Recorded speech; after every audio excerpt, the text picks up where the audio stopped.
something like a Facebook Watch, a relatively unknown brand platform that's launching original programming, you kind of have a twofold. You have a brand awareness portion, and then you have the actual show that we're marketing. So when we helped Facebook Watch launch their biggest show, Red Table Talk, we were lucky that we had Jada Pinkett Smith as like sort of our focal point. She has a huge following. So we kind of used that to leverage, oh, you can go see her on this great new platform that Facebook is putting out. So I think it becomes a split between a brand campaign and a property campaign where they're both kind of talking to each other to market to that audience.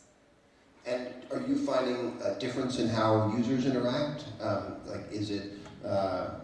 Is there a change in the effectiveness? Like, what are some of the metrics that you guys look at differently for something like Watch than you would for traditional properties? Yeah, so with something like Watch, the user base are more active in things like Facebook groups and like other things on Facebook that build community, whereas like a theatrical campaign, it's more of a story-driven content process, and they're more apt to follow on Instagram to see what the cool behind the scenes, you know, especially with the Marvel property, they always want to know like who are the actors and how did they make it, and you know how much was CG and how much was real. Whereas something like a Facebook Watch show, people want to chit chat about it, and they want to be, they're already on the platform, so they're communicating with other fans since they're already right there. So for all of you three, and I'll ask Greg this in a second, obviously you're trying to get the most value for your dollar you possibly can. You're actually trying to get the most money for your time that you possibly can. And I think you guys are trying to lowball. So how do you make that determination? How do you decide what's the right amount to pay someone? Where do you feel like you're getting value? We've talked a lot in this group that the idea of paying Kim Kardashian for a tweet, that era feels pretty over, right? I mean, it's not that you can't do it, but the value of it is highly suspect when you think about the way this marketing is moving.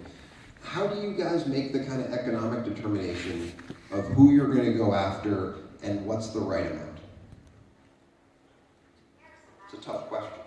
We still look at the basic fundamentals in terms of what's their reach on social media. We still think about in a way in terms of equating what is their celebrity value. So Q-score and things like that. Look at that. Brand fit is the key piece for us too. It's just like you're more likely to take a risk. Like for us, like Michael B. Jordan, when we started looking at what we wanted to be, and it was kind of nice because again, it's like stocks. You buy the stock before it's big, you're gonna have a much greater return. So for us, we have much better luck getting somebody on their way up versus, and also there's a little bit more, like when you pay for an established brand, they're already a big brand and they have a certain, there's less growth opportunity. But those are kind of the traditional ways, but it always feels risky. It always feels like, a stressful interaction with senior management just because there isn't a guarantee a lot of times. So it just helps to have, especially in a Japanese controlled purchasing type oriented company, it can definitely. Yeah, and I think in my world, honestly, it's a gut. Sometimes you just try it and see if it works, and then the next time you remember what you tried, and maybe you try something else. And a lot of times, for us, when the creatives are thinking about engaging with people, and it's a risky kind of gut check. You just try it. And sometimes you think, oh, this person might be too big, or sometimes you're like, let's go for a niche influencer because it may feel more organic to do that sort of, like what you're saying, so it doesn't feel like advertising. Whereas a lot of times when you see these, we pay for these big celebrities to do these activations, and people think, oh, I know, they're just promoting it. I mean, when we're going to have our brands pay for certain placements or integrations, we have to for sure think about things like reach and how popular the content already is. If it's a brand new show, even if it's on Netflix, they have so many originals, it might blow up and it might not. So we're not going to pay the same for a first season or second season show on Netflix that we would necessarily for something like House of Cards or Orange is the New Black that's established that people are, proven to watch. And then we have to also think about what can they do for the brand. Is this something that we could get for free? Is this going to be a prominent enough focus that it's worth spending money on? Are they going to be able to get some brand messaging points across?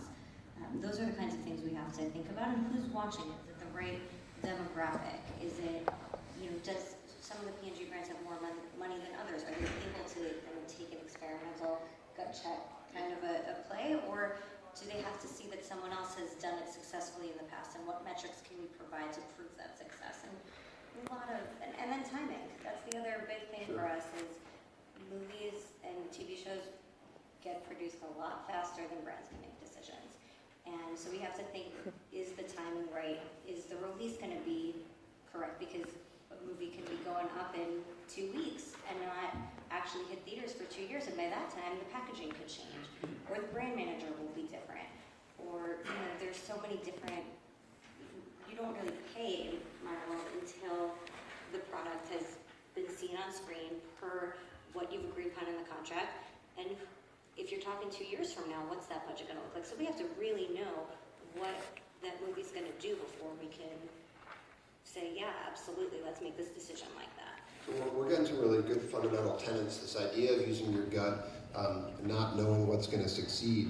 And then I love this idea of kind of, you know, buying low on the way up, like a good stock. How long have you been working with Michael B. Jordan? Because that feels like it might be sort of an Amazon level stock win. How long have you guys been working with him? Gosh, it's been, it was before Creed, so. So when he was like the kid from Friday Night Lights? Yeah, because we're just working on like renewal. It's basically, it's such a great deal because you look at how many followers he had when we got him, where he is now. It was a really good gamble. Find your Michael B. Jordan. I like the idea of that. That's really good stuff. Okay, so Greg, from your side, let's see from the other way.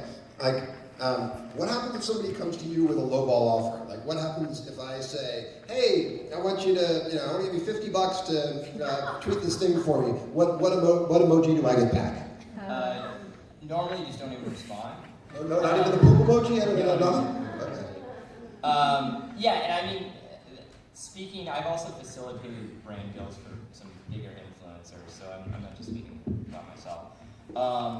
But as far as, you know, going out to influencers, I think you want to back up and say, okay, well, is this going to be about brand awareness or, you know, conversion, just as far as the product or your brand is concerned. Generally speaking, in the digital sense, I think a lot, you know, you go further with it being like brand awareness, because if you're looking for conversions, it's really got to fit the influencer's audience. It's got to be really a specific product. That's why you see a lot of influencers, you know, selling clothing online because it's easier and it's like more of a match for their brand.